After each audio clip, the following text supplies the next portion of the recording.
Hello, friends, and welcome back to the Strong Stoic podcast. I am your host, Brandon Tumblin. Before I introduce my guest, I must announce that this podcast is part of the Walled Garden Podcast Network, which is a bunch of similar podcasts with similar tones, similar philosophical thoughts, similar direction, which is, of course, up, UP. And I am basically a director of that community, a contributor, a mentor, and a philosopher, and a founding member because I align so much with their mission. The people that are getting involved are top-notch. Many have already been on this podcast and more to come. If you'd like to find out more, check out thewalledgarden.com. Big things happening there. There's going to be, that's where my mentoring is going to be. We plan on basically becoming a philosophical society with a thriving community. That's really what we're aiming at. So consider checking that out. Also, the meetups, which we hold every Thursday or Friday, and those are free to join. All you have to do is go and register for them. So go check that out. Also, thanks to my supporters on Patreon. Financial support is not expected, but it is deeply appreciated. Also, check out the group chat on Telegram, which is sort of a little mini Strong Stoic community where we talk about the podcast episodes. Go in there, ask other people of the community for advice or whatever you want. I'm active on there as well. I also do announcements on there and polls, so definitely get involved in that if you want to help guide the direction of the podcast. And finally, my articles you can find on Medium and at the Stoic Gym magazine. Today I have the privilege of speaking with Dr. Kevin Vost. Kevin is a clinical psychologist, a professor, and a speaker, and an author of over 20 books. That's a lot of books, 20 books. His work covers a wide array of topics ranging from ancient philosophy, of course, which is where I'm interested in, theology, and even strength training, which, again, I'm really interested in. In this episode, we geek out together on one of our shared passions, which is strength training, and the philosophical lessons that we can extract from strength training and other physical activity. We also talk about humility, the backbone of any personal growth, his latest book, Humble Strength, and much more. So without further ado, please welcome Dr. Kevin Vost.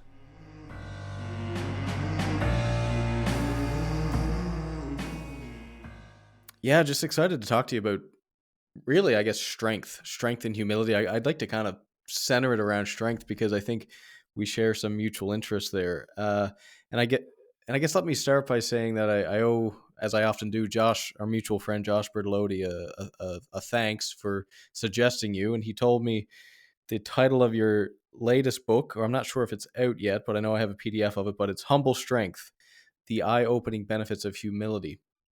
And so, given that this is the Strong Stoic podcast, I figured you might be a good guest, so I can see why he suggested you. So I guess I want to get you talking here as soon as possible, but why did you, now, first of all, you're a writer of many books, but this latest book, why did this seem important to you to write? Well, I wrote this one on invitation. The publisher sought me out. They wanted a book on the subject of humility. And I recall that when I first told my wife about it, she kind of burst out laughing. That I would be, of all people, who would be the one they asked. But then we decided maybe they thought I needed to do the research and learn a little bit. So yeah, this was by invitation. But I will say that some years ago, when writing previous books, I had entertained the possibility of writing a book on humility. Because as a big proponent of the Stoics and Aristotle and St. Thomas Aquinas, the virtues are one of my particular areas of interest, and humility is really a fundamental and in maybe some ways lesser known or lesser understood virtue. So when I was invited to do this book, I was a little bit daunted by the prospect, but I thought that this is definitely a worthwhile subject, so I did what I could to dig into it. So how would I've struggled with trying to really get down to what a definition of humility would be if you could define it. What, I guess, over your years of thinking about this concept, how would you put it simply? How, if someone asked you to define humility, what would you say? Yeah, and we can go to the word etymology, things like it comes from humus, that we come from the earth and the soil and all that. And it's often kind of misconstrued to mean that you don't think much of yourself or you think poorly of yourself. But I would say humility is really entails a realistic knowledge or understanding of yourself, both in terms of your limitations and your strengths. So it's a realistic assessment of who you are, what your capacities are at a particular point in time. Hmm. That's very important when you start talking about things like self-improvement, however that manifests itself in your life, whether it's spiritual, whether it's physical, philosophical. You need to know where you are in order to know the best plan that you can put in place to bring you to where you want to go. So I would agree that that's of utmost importance. I find these words that you use very interesting. So just the main title of the book, Humble Strength. And it kind of gets to the point that you just made, that humility isn't weakness. It's not lack of fortitude. They're not related. In fact, in some ways they go hand in hand with time. Maybe when you're, younger and you're learning, you don't know too much. Maybe you're not too strong. You're new to the gym. But then with humility as your ethos, you can become more strong. And so they sort of come up together. But how do you think about these terms together? Humble strength. Yeah, and again, in all humility, I'll admit, I think the publisher crafted that exact title, so I can't even Yeah. take credit for it. But I think they pulled it from some notions that are expressed in the book and explained in the book. But talking about that, even like from a developmental perspective, even before we're old enough to get to the gym and actually build our muscles, right now I spend some time babysitting some grandsons. One's 2 years old and one's only 8 months old. And especially that 8 month old, you see every time we go visit him a week apart, kind of new physical powers are developing. Now he's stronger than he was a few weeks ago. Oh, now he can roll over. Oh, a few weeks later, now he can crawl. Now he can crawl very quickly. Now he can stand up. Now he can get back down sometimes without cracking his head on the floor. So we have these, this inborn drive to enhance our abilities to grow stronger, and yet, kind of in keeping with the nature of humility itself, we're very, very limited. And much of that strength that we derive comes from others. The child that can't lift himself and crawl and walk has got mom or dad, to do that for him and to feed them and to make them stronger. So yeah, I think, it all ties together, that realization of where are we now. And a little kid, of course, doesn't have the conscious realization. That's, through some inborn instinct and tendencies. But it does entail, yeah, knowing our limitations, but also knowing our strengths and knowing our potential for strength. There's a great quote from the book of Sirach in the Bible. The older term was Ecclesiasticus. But one of the sayings is do not lift a weight beyond your strength. And I'd say, well, in one way, yeah, that encourages humility. So we're not going to bite off more than we can chew, for a common catchphrase. So we're not going to try to exceed our limits. But I also point out, every weightlifter knows, though, when you start training, a weight that might be way beyond your strength today, a few months or years down the road, it might be just not even hardly a warm up, mere child's play. So humility keeps in mind, what our limitations are, what we need to develop, but it reminds us too that we do have potential to develop, and we're really called to develop, to become stronger. So humility can, in many different ways, can allow us to become stronger. And I think back in my own career, got my first barbells when I was in second grade, and I've been lifting steadily since seventh grade. But another aspect of humility is a willingness, well, to think you don't know it all. You're going to learn from others. So probably any of us in the lifting field can attest to this. And in my day, it was the magazines. And these days, it's the internet. We're going to be constantly seeking out information to learn, realizing I want to become stronger, but I can't do it all on my own. I need to learn from the experts, from people with real experience, how I can better myself. Hmm. I'd like to focus in on those three pieces that you said. So, knowing your weaknesses. I think this is what most people would say humility is. Most people would say it's knowing your weaknesses.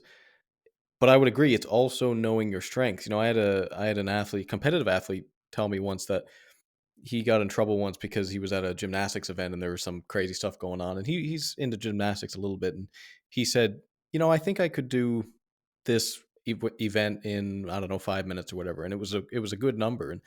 And the guy thought he was being egotistical, but he said, it's like, no, it's not an ego thing. It's like, I know my strengths. I know what I'm capable of. And that's not an ego thing. Now, you could be wrong about that, but it's not necessarily an ego thing. So I would agree that humility is knowing your strengths. But the third one there, your potential, I think this is something that people struggle with. And I also think that this is what separates a great athlete from a good athlete, because a great athlete will always demand the best for themselves, and it's not even on their mind whether or not they can do something. I mean, you know as well as I do, I'm sure, that when you're attempting something new, a new feat in the gym, it really gets down to confidence in many ways at the end of the day. If you think 100 kilos is your limit, you're never going to go to 101 kilos. You're just never going to do it. You might try it, but if you don't actually believe that you're capable of it, it's never actually going to happen. So I think that's very interesting to include knowing your potential, knowing that, yeah, this is where I am, but I also could be more. I could be better. That's right. And in one area of psychology, they speak of stretch goals, willing to have goals that take you higher than where you are. And I remember writing decades ago for a little sports psychology article, coming across a few studies with lifters where they experimented with putting weights on the bar that were actually heavier than what they expected. And they found that they were able to actually several people set new PRs, lifting weights that exceeded their previous PRs without realizing that they were, because maybe they had a mental block there, perceived limits that weren't actually true. There's untapped potential there. So yeah, I definitely see, from many perspectives, that humility entails knowing, our limits, but also knowing our strengths and our potential to develop. So in the book, with my background as a psychologist, I give two one semi-true and one completely true story to kind of illustrate this, just in children. And I talk about the little girl who failed because she didn't know she had to try. And I tell the story of a hypothetical 5-year-old girl, Sally, and some psychologist gets a hold of her for a research study, and he's going to give her a little simple memory test of digit span. He says, I'm going to call off different numbers to you in order and ask you to repeat them back to me. And I'm going to work up to 10 numbers, 10 digits long. And he says, but before he tests her, he says, how many do you think you can remember? And a typical 5-year-old is likely to say, well, all 10. So then they undergo the test. And how does Sally really do? Well, at 5 years of age, chances are she tops out at about 4 or 5 and not 10 digits. So she didn't really have a realistic expectation of what she could accomplish. And a kind of a neat little twist of this story is, when one of my kids was in grade school, he had to do different science projects. And I suggested that he replicate this one by asking kids of various ages how many digits they can recall and then actually testing them. And it worked out just the same. The younger the kids were, the more likely they were to overestimate what they could do. The older they were, the closer they were to an accurate prediction, because the older kids, they'd seen their memories put to the test and they came to learn their limits. Where the little kids that never tried this, they assume they can do anything. But I call it the girl who failed because you didn't think she had to try. Because if you're not aware of your limits, you may not do anything to try to enhance them. And for something as simple as a memory test, that could be just like paying really close attention or repeating the numbers back to yourself, that can improve performance. But you're not going to do it if you don't think you need it. So there's just one little example of how young kids might have an unrealistic perception of their actual capacities. And then I give another 100% true story of a 10-year-old boy. I was called one time by a mother of a 10-year-old and said he had this goal, which was to memorize the names of all of the popes in order. He'd read a book that I did called Memorize the Faith on these specific memory techniques. And there were 265 popes at the time. And she wanted some advice to show him how to do that. He had a specific goal in mind here.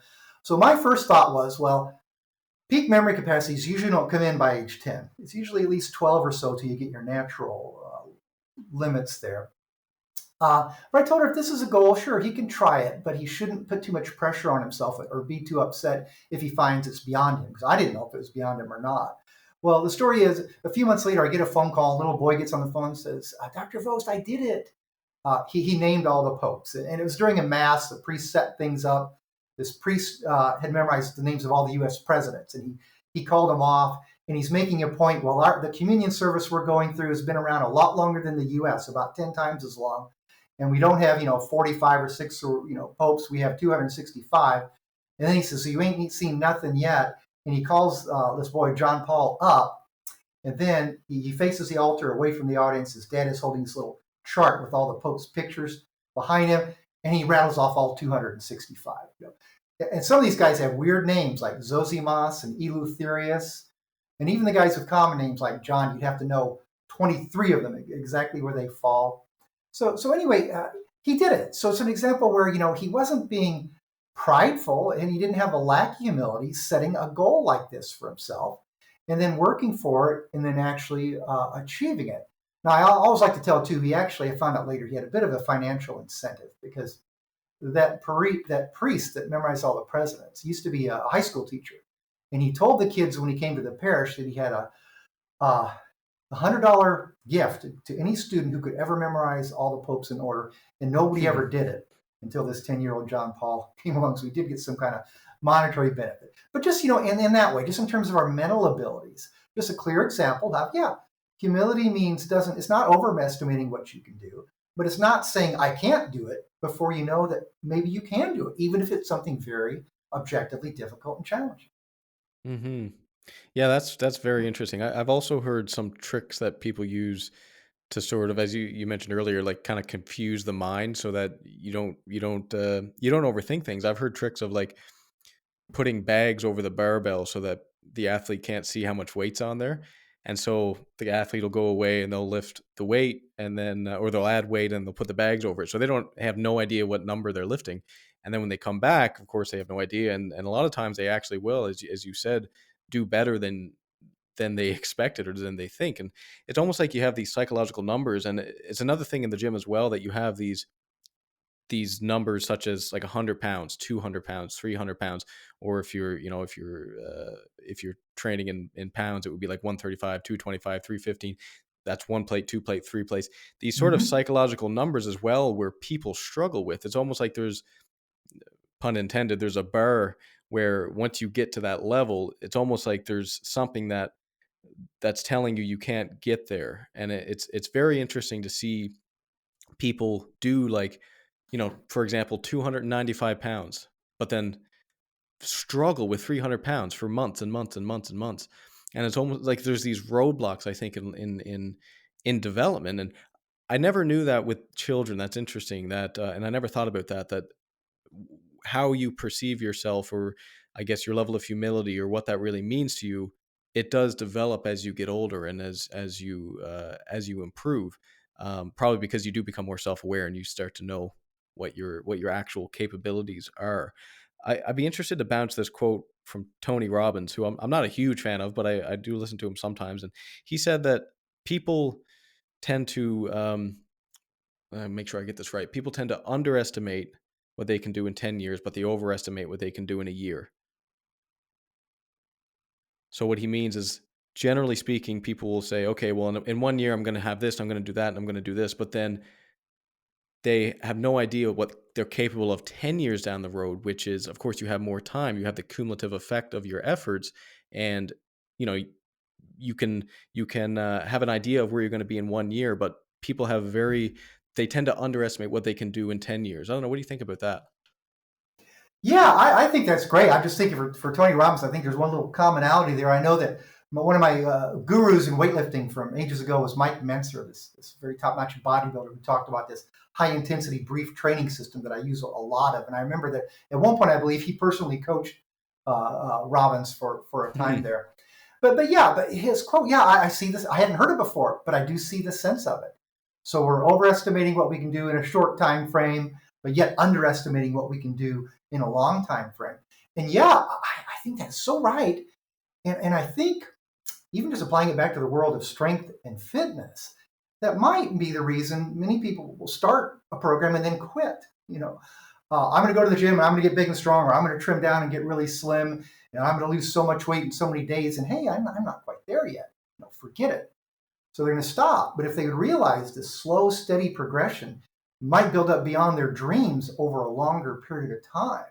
So I think that's a realistic concept. There's probably multiple ways of looking at that, but that's one of the first that comes to me. You set realistic goals, so don't set unrealistically huge goals to start, but don't underestimate yourself in the long run, because in any area of life, it is just those small things that can add up. I mean, with book writing, I'm retired for the last several years, so I'm pretty free to write. But I remember how daunting it was when I did my my first book. Let's see, it came out in 2006, and before the year's out, book 27 is going to be coming out, and 28's waiting, come after that. But if I would have thought of that in advance like that, that's impossible.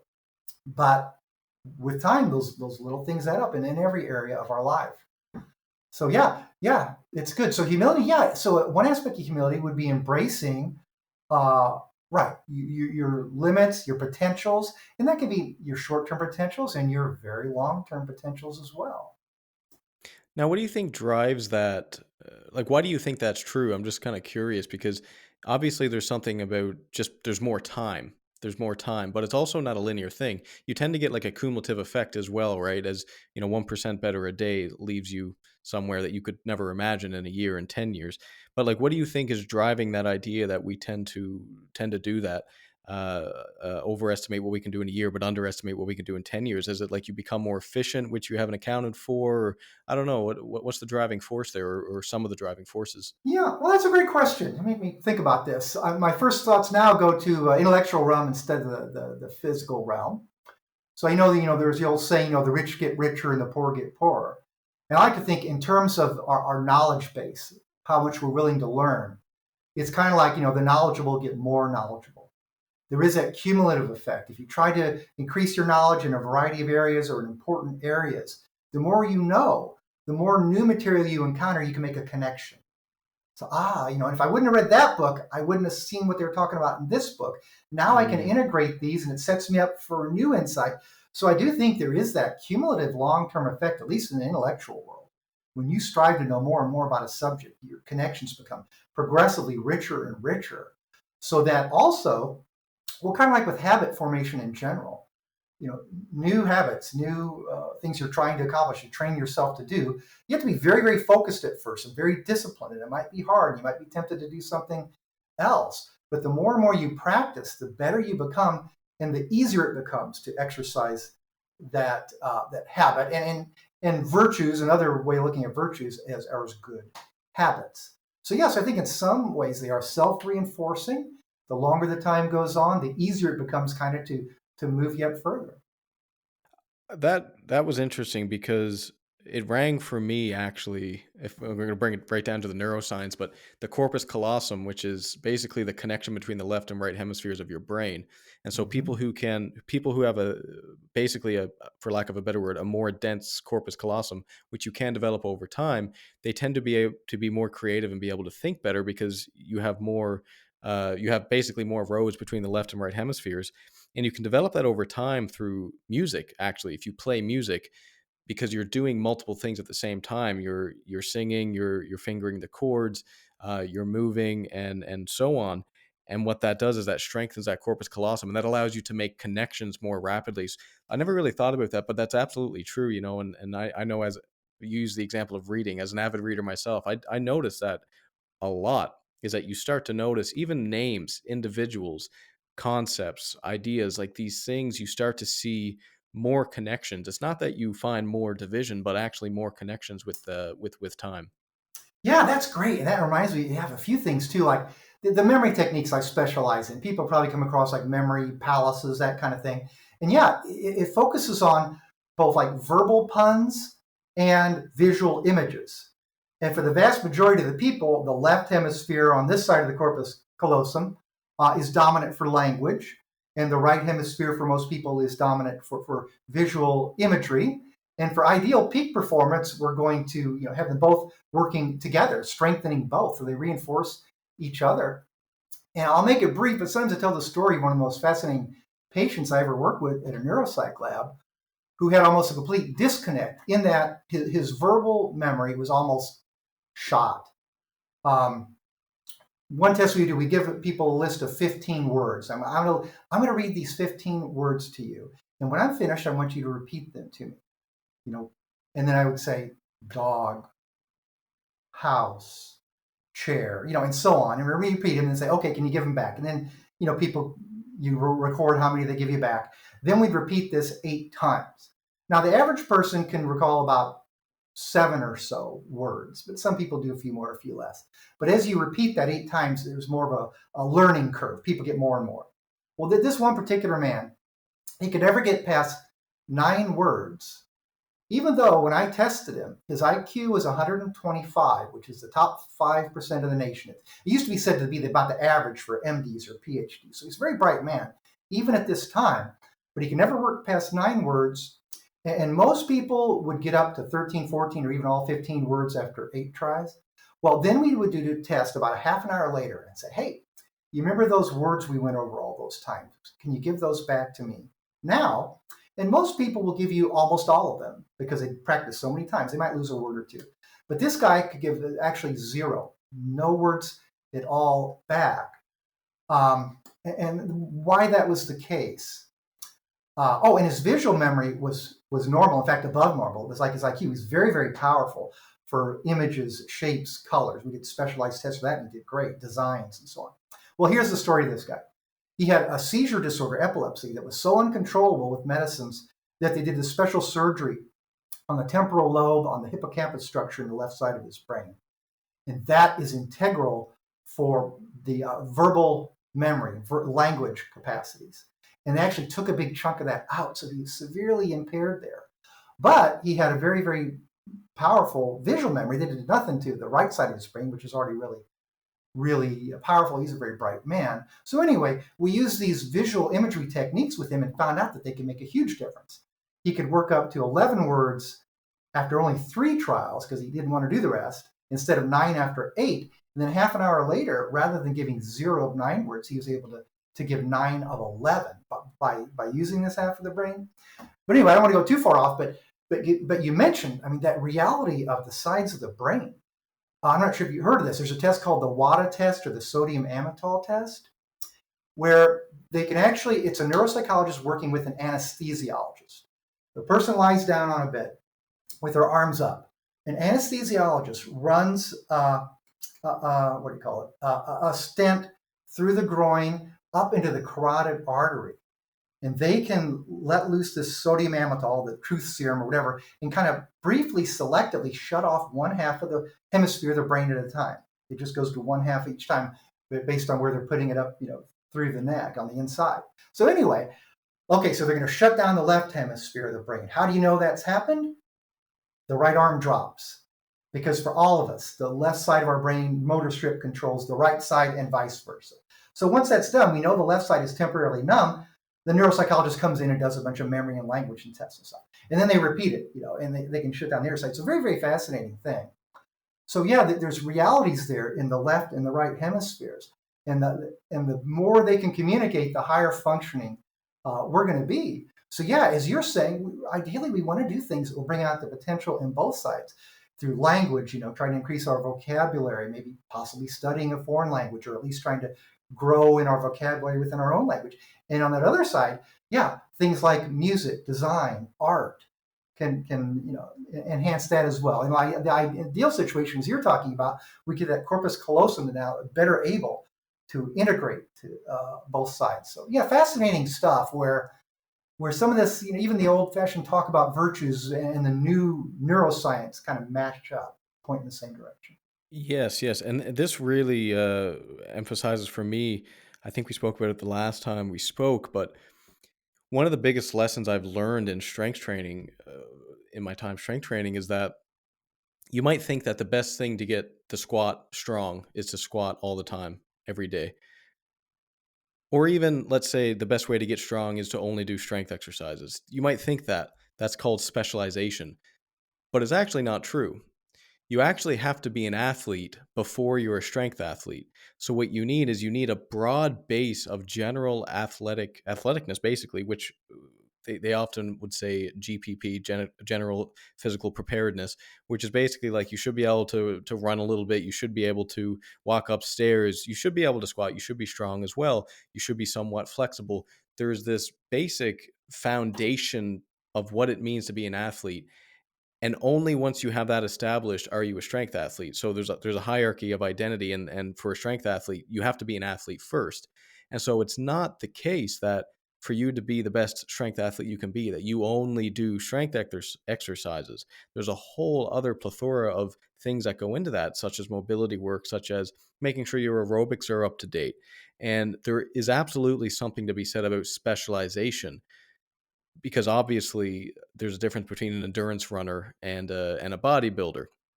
However, at the same time, there are certain minimum requirements that you have to have in order for you to maximize your potential in one given area of specialization. And that's what you were talking about. Your patient there is very interesting because he was very, very intelligent, but lacked sort of some of these qualities that made him a well-rounded individual, and that showed up in lack of functionality. Yes, in his case, because it was that verbal memory for things that someone has said to you, he was disabled. He couldn't work, even though he was a very bright man and he was an attorney. He was highly accomplished. So yeah, that's so true. And yeah, back to that athletic realm too, like you said about you're not just going to become a better squatter just by doing squats. And in my early 20s, I was part of a powerlifting team. Really lived and breathed it. The main thing in my life for a few years was how do I get my squat bigger and my deadlift and my bench press. And now that I'm older, I still like to lift heavy. But the older I get, the more I realize the importance of that aerobic activity, also of having health in addition to just a pure brute strength. And I think, though, even in those years when brute strength was the god to me, for squats in particular, I remember two things that really helped drive them for me were not just doing powerlifting squats, but doing something at the time they were calling high bar squats, where you would alter your stance. You're working the muscles in a different way, more quadricep dominant. So working some of those in. The absolute number one thing that really drove my strength was doing squats in a power rack from below parallel, starting every repetition from the bottom, digging in there. So totally eliminating that rebound that you normally get, So even in giving perfection at one particular movement, there could be auxiliary movements that are going to keep you from overtraining on the main lift, and that may give you new strengths and skills that go to the main lift. Because when I would do those pause squats for a while, I'd go back to regular squats and felt like I was powered by a spring, at the bottom. So in almost every endeavor, we need to look at, take broad perspectives and see what else can be called into play to help us, instead of just doing that one thing over and over and over again. It's good to try to think about that big picture. I love that you brought up pause squats and pin squats, which what you mentioned, where you start at parallel, because this was another big lesson for me, is that when you have an athlete and they have a weakness in a specific lift, so not even a general, so you mentioned the squat, many people struggle right at parallel. So what you do, if they're particularly struggling in this area, is you do things like that, where you tell them to pause on the way down at that weak point, or pause on the way up, or do a pin squat where you start the lift there. Now that's going to naturally lower the weight that you can lift, but what it's doing is it's adding time and tension in your weak place. And this is something that I learned in so many areas, because you can imagine at work, if you have a particular task that you're just not great at, you have a weakness in your capabilities at work, the solution to that is not to give that work to your colleague. The solution is not to ignore it and leave it till Friday afternoon. The solution is to do it more so that you become stronger at it. And then in doing that, it might still be a relative weakness, but by addressing that weakness, it makes you overall better and stronger. And that's something that I think I really take to heart is, listen, if you suck at something, do it more. Do it more. Oh, no, yeah, exactly. So just don't say, math or whatever, that's hard for me. You say, well, okay, maybe it is hard. So you have to work harder to master it. Yeah, and if you find what you're doing doesn't seem to work, then you're going to have the humility to seek out somebody who seems genuinely wise and knowledgeable, ask them for some advice, for some tips on how to do different things. And bring me back to lifting world too. I remember, there's many ways to raise your main lifts, and some involve doing a partial movement with a far heavier weight, doing a half squat or something. And I've done some of those over the years, or doing the rack deadlifts where you're starting just below your knees or something like that.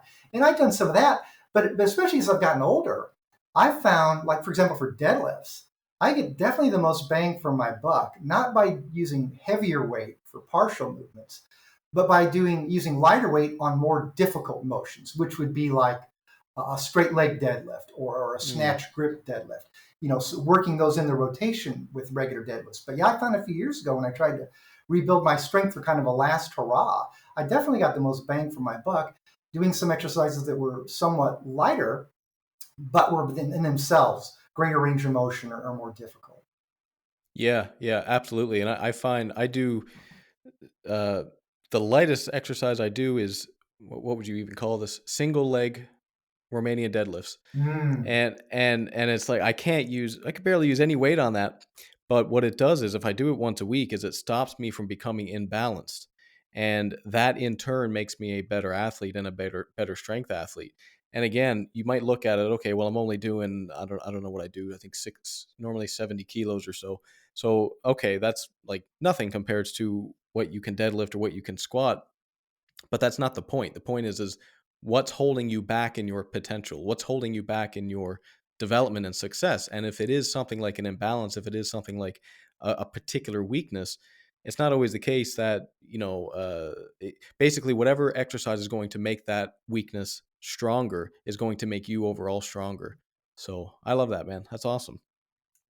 Yeah, absolutely. We always want to, yeah, capitalize on our strengths, but try to turn those weaknesses into strengths if it's possible. Yes, and let's talk about that because that's also important to capitalize on your strengths because you do have to address your weaknesses, but at the same time, you shouldn't go after your weaknesses. So if you're a strength athlete and you have a natural inclination towards strength, uh, yes, you have to keep some aerobic capability, but that doesn't necessarily mean that you become a marathon runner. So maybe I don't know. How do you think about capitalizing on your strengths and maybe even knowing your strengths, which is part of humility in and of itself, right? Oh yeah, yeah. There's a real story about knowing your limits that applies to me. That happened in 1978, St. Louis, Missouri.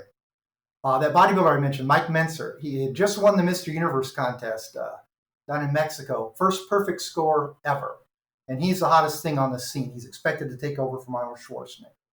And he's talking about this high intensity, brief, infrequent training where you kind of get the most bang for your buck and don't have to spend all the day in the gym. And so I'm there with a buddy. We drive down for this seminar. And Menser's there dressed all in white. He's got these triceps that are like ham hocks. We're just all in awe, especially those of us who are still teenagers, like I was at the time. But anyway, at one point in the seminar, he says, "Does anyone want to know the key to becoming a world class bodybuilder?" And of course, we're all like, "Well, duh, that's why we're here." So, what is it? Is it drinking motor oil? Is it working out 8 hours a day? Because we're ready if that's what it takes. But no, what Menser says is to be a world class bodybuilder, you have to choose the right parents. And at that time, choose the right parents. What's he talking about? The bodybuilding magazines didn't talk much about individual genetics back in 1978, but that's what he was saying. In a way, he was expressing humility too. Here he is, Mr. Universe, the hottest thing on the scene. And yeah, he trained hard. He eats right. But he's pointing out, but if I didn't have the particular mom and dad I did, who gave me these very broad shoulders, who gave me these slim hips, who gave me these long bicep bellies, then I couldn't be Mr. Universe. So that's kind of eye-opening to me and other people. So we're saying, if we don't have the right genetics, try as you like, you're not going to be Mr. Universe. There are limits there. And yet, and a point he made, but you can still be the best that you can possibly be. So it really didn't damper me. It made me realize I'm never going to get real far in bodybuilding because my shoulders weren't particularly wide, my hips weren't particularly narrow. I had one bicep insertion that went way down, the other's a little bit higher up. So just kind of, average there. But I realized I did have some pretty good gifts for strength. So it helped motivate me to go into powerlifting for a few years. And as I got older, I tried to adapt and did some distance running and branched out and did other things too. So yeah, so that's one thing we want to be aware of our ultimate limitations in terms of our genetics, but be aware that there's also a lot of range where we can develop in different areas, be it strength, be it endurance. And this is something else that people see as you go through different parts of your lifespan. Those may appropriately change or shift in their emphasis somewhat. Yes, yes, and this might be a good time. I wanted to bring up chaos and order with you, which is sort of this Taoist idea, but this is very evident in the gym because you have so many things when you're an athlete that's outside of your control. One of those being genetics. I mean, you have no control over who your mother and father are. But there's a lot of other things as well. I mean, you also have these natural hormonal cycles that you can't really control. So some days you're going to go into the gym and it's not going to be great.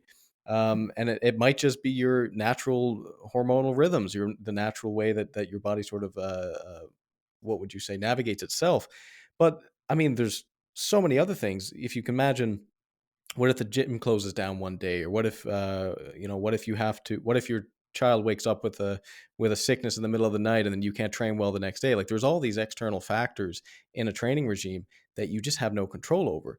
And that's why it's of utmost importance for you to really focus in on what you can control and be the best that you possibly can at that. So what can you control? Well, generally speaking, what you're doing gym day to day in the gym, you can control the quality, you can control the attention that you're putting to detail and in the exact moment. But I think you only get to say, okay, well, genetics is outside of my control, and therefore that's why I'm not the best. You can only say that after you've maximized your agency, controlling everything you possibly can to make yourself as best as you can be. Well, that's an excellent point. Yeah, so genetics should never be excuse for not trying. It's just realizing, monitoring. You're striving for this goal. Let's see if it can happen. Because I will say, even in the world of bodybuilding, there are some people who ended up doing very, very well. Who, if you saw them when you're younger, you might have thought, no way.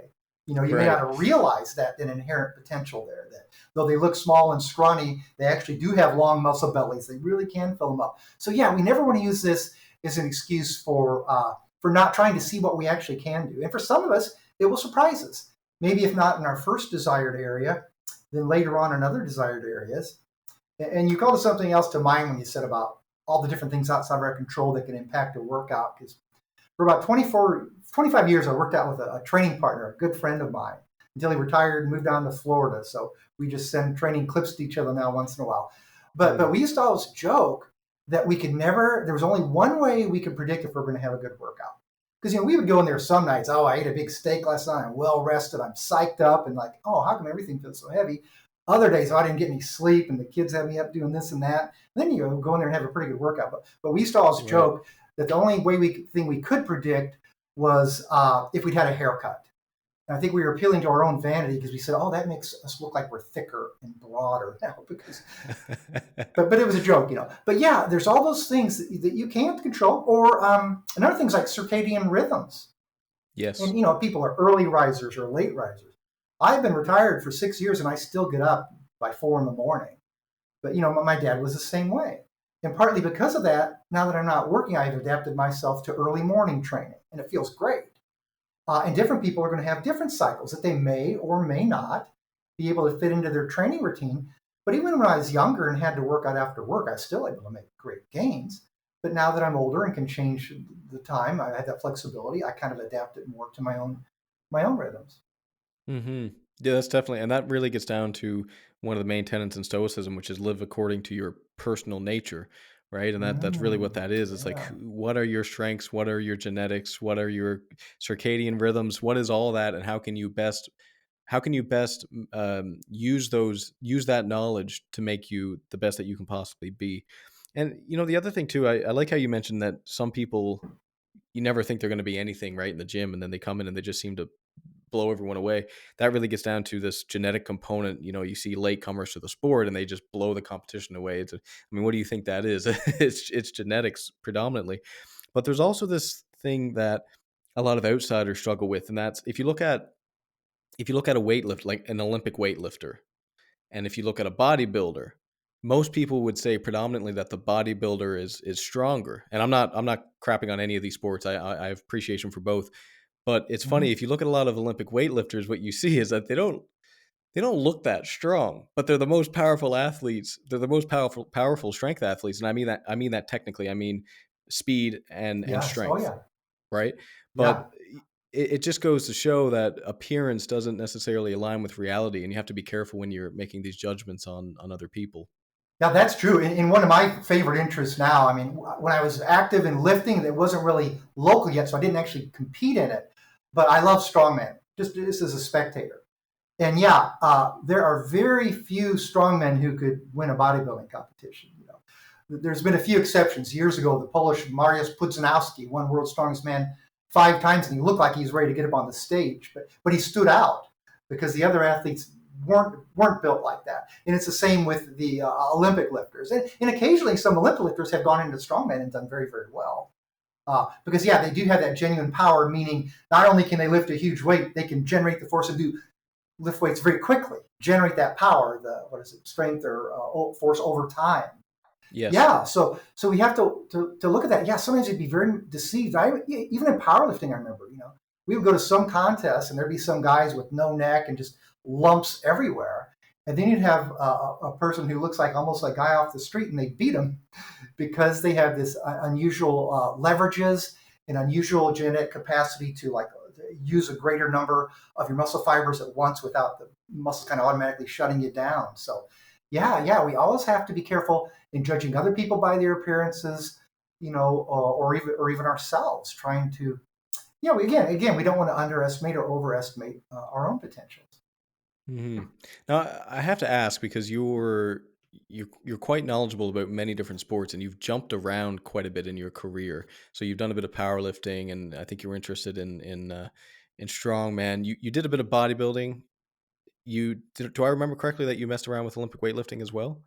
Well, that's the first competition I ever did. At Right. age Okay. 15, Yes. at age 15, I went to Eastern Illinois University, and I was in the 148-pound class. And I think I still weighed in the 130s or something. And I think Yep. I got what did I get? Third place.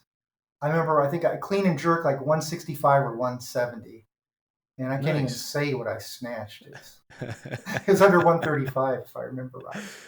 Yeah. But yeah, and I remember too that I may have mentioned this. After the contest, the guy who was running the event, he was training two of the absolute number one in the nation teenage Olympic lifters. Uh, One was named Stuart Thornburg. I can't remember the other young man's name, but he invited me. He said he'd be willing to coach me if I wanted. And I remember at the time being 15 years old, writing back, "Oh, I appreciate your offer, but I want to go into bodybuilding. I want the big lumpy muscles." So as I look back, I'm thinking, well, there was a mistake in my life.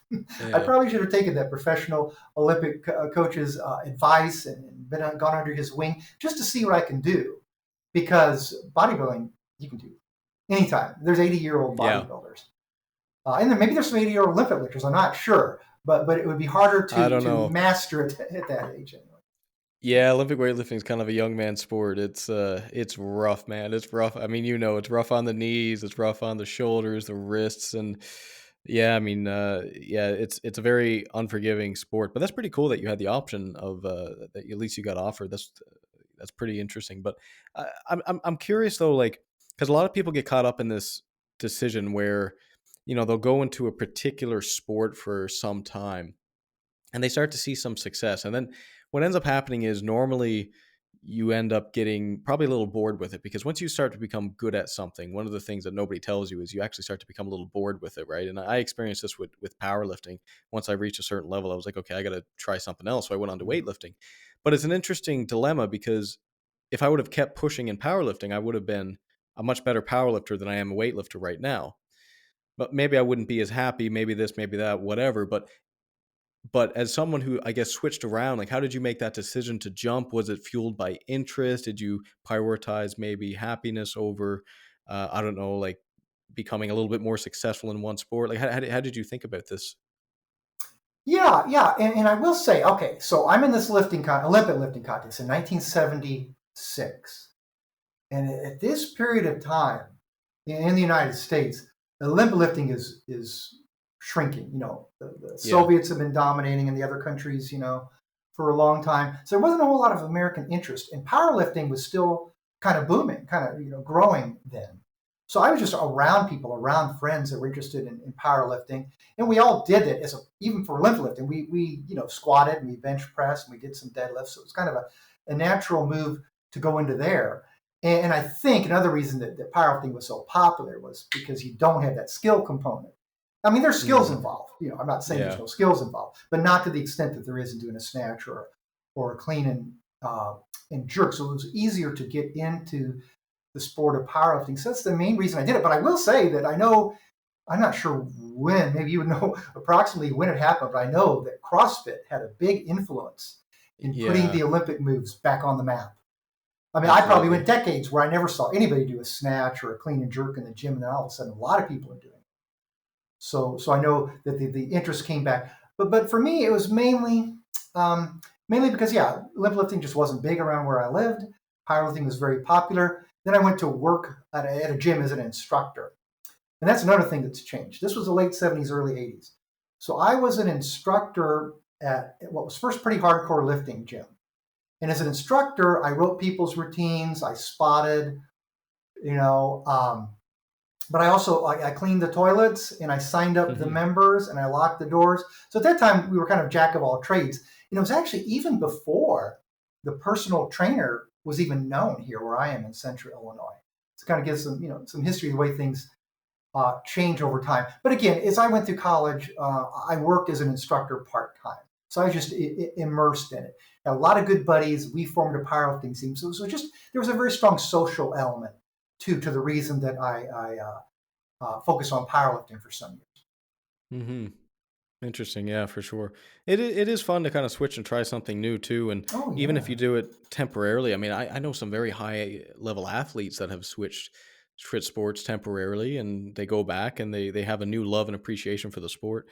Uh, I guess we're getting somewhat near the end. So I want to maybe ask you, how do you think you can learn some of these, even like humility, but also any of the other philosophical ideas, virtues, fortitude? How do you think that you can learn these principles through strength training or even exercise, generally speaking? And I think for you, I mean, it's been such a huge part of your life. So, and it is for me as well. And it's been sort of the foundation for how I've learned a lot of these principles. But what do you think about learning philosophical ideas or even ways of life through things like strength training or aerobics or exercise in general? Yeah, I mean, I think one, it's good to actually have some grounding in the learning and the reading. What is fortitude or courage? What do they mean when they talk about temperance? And justice and practical wisdom, like be it the Stoics or Aristotle or medieval thinkers like Thomas Aquinas. So it's good to have a theoretical background, but then to think about it, put it into practice. In our daily lives. And some years ago, I was asked to write a book about a Catholic approach to health and fitness. And I wanted to include actual chapters on like strength training and aerobic training and diet. So it occurred to me, how am I going to structure this book? And the main structure was the core four cardinal virtues. So for fortitude or courage. Now, Thomas Aquinas says, there's kind of two components to fortitude. One is overcoming difficult obstacles, and the other is enduring difficult or hard things. So I thought, Mm, well, overcoming difficult obstacles kind of defined is weightlifting, right? You're taking actual big, heavy things and you're trying to overcome them. And enduring painful things is kind of like what cardiovascular or aerobic endurance exercise is like. It's not as challenging in the short run, but we have to have persevere to go on through. So I use fortitude as our model. And also Aristotle and Thomas even said that as the virtues are to the soul, so are health and fitness to the body. So there's these strong parallels there, and they interact. So anyway, in terms of diet or eating sensibly, I drew in temperance or self-control or moderation. That's a virtue that helps us rein in things there. For prudence, or practical wisdom, I thought, well, this could be in terms of putting together like a workout routine that really makes sense for you. If you're like a busy young guy and you've got a job and you have to travel or you have young kids or something, Arnold Schwarzenegger's 6 day a week double split routine is probably not going to work for you. But can you find something that does work for you? So prudence is involved in picking the right kind of routines for where you are at this point in your life, your other commitments, and so on. And then finally, justice, the idea of giving each person their due. The way I incorporated that was trying to think about special populations that may have some special needs, like special interests or needs for women in training or for older people or for children, for adolescents, for people with certain kinds of disabilities or medical conditions. So yeah, I mean, I see there's strong parallels between those four cardinal virtues in terms of our spiritual or our intellectual and moral life and our physical life. I would say just that was wonderful, by the way. I love that incorporating all those virtues. And as an extension to that, part of the justice, I would imagine, is also kind of accepting, like if you are competitive and even if you're not quote quote Mm. competitive, but you want to compete, is accepting the outcome of competition. And I think that's as well, like give people their due. And it's not always the case that the person that's on the number one slot on the podium, it's not always the case that that's the athlete you respect the most. This is very interesting as well. And this really emphasizes the teachings of Stoicism, because if you have an athlete that won, but he's very boastful. He has a big ego. He's Mm-hmm. bragging. Mm-hmm. He's, you don't really respect him as much. If you have a number two, if you have an underdog that, he's working hard and maybe he comes from a bad background and he's fighting and he's really focused and he's humble and he's kind, you respect number two way more than you respect number one. So it's not always a case it's just the numbers on the sheet. I mean, it really gets down to character, which again is a core Stoic teaching. Oh, I love that insight, Brandon. And again, as a fan of strongman, I think particular examples, they often end with these Atlas stone runs. Two guys Mm. competing each other over time, putting these big round stones up on the pedestals. And often it comes to this decides first or second place. And I've seen many times over the years in the big contests, one guy, he wins, he puts his stone on first. The second guy does his later, and then that second guy comes over and grabs the winner's hand and raises it up in the air. I love that. I love that. I'm going to acknowledge your greatness, And on the other hand, on the flip side, sometimes the guys just can't help it. And someone will interview him, maybe he's the second place guy or third, and he'll say, yeah, he was stronger than me today, like implying that he might not have been yesterday or might not tomorrow. I think just leave it at that. Say, he won. He's our champion, Yeah. But sometimes it can be hard. We're so invested, it can be hard to admit that we really weren't number one. And maybe that day, there might be a fact, but it's probably not the best thing to bring out. Yeah, I think you can say that if you won. I think it's a humble thing to say if you won. There you go. But if you're number That's right. two or number three, it's not so good because it is like if you won, someone says, "Hey, like you're the best. How does it feel to be the best?" And you say, "Well, I'm the best right now, but I'm probably not going to be the best tomorrow, and I probably wasn't the best yesterday." That's a very humble thing that people say with good character. I have to ask you this question that boggled me for a little bit. I got, and this is a really philosophically deep question actually. So prepare thyself. But no, it's basically I got asked. There's times in training where you plateau, and there's times in your career when you plateau, which basically means you're not making any progress. Sometimes that if I push through this, there's going to be something at the end. Sometimes you don't. Sometimes you might be able to get a little bit better, but there's also this underlying idea that okay, well maybe even though I keep going to the gym, I'm not going to make any progress. Maybe you have a really busy work schedule and you can't put in the required time to get better. Whatever the reason is, you don't feel like you can get better. And then the question becomes, well, why the hell do you keep going? And this really mirrors for me it's Sisyphus, right? The guy who rolled the stone up the hill. Yeah. And he rolls the stone up the hill every day, knowing it's going to fall back down at the end of the day, knowing there's not going to be any progress, and he still smiles while doing it. What do you think about that? What keeps you rolling that stone up the hill, even though it's going to roll back down at the end of the day? Ooh, that's a really good one. And that's one that can really, speak to older lifters' hearts, because you may realize, my PRs were decades ago and they're not going to have new ones that could compare to those. So why do you still do it? Yeah. So especially for younger athletes, you're still trying to strive, you're still trying to progress. Oh, I'm just at a plateau. Well, one thing I think just from a lifting perspective is, you're doing, 200 pounds for 5 reps on whatever exercise it is. And week after week, that's all I can do. Well, there is some people talk about, like they call it consolidating your gains or your strength level. It's the same thing. The more you do it, the more it's kind of written in stone. You're not going to fail at that. And it may be setting you up later on to go beyond it. So, you can look at it that way. But I say especially, though, it becomes more and more important as the years of training go by.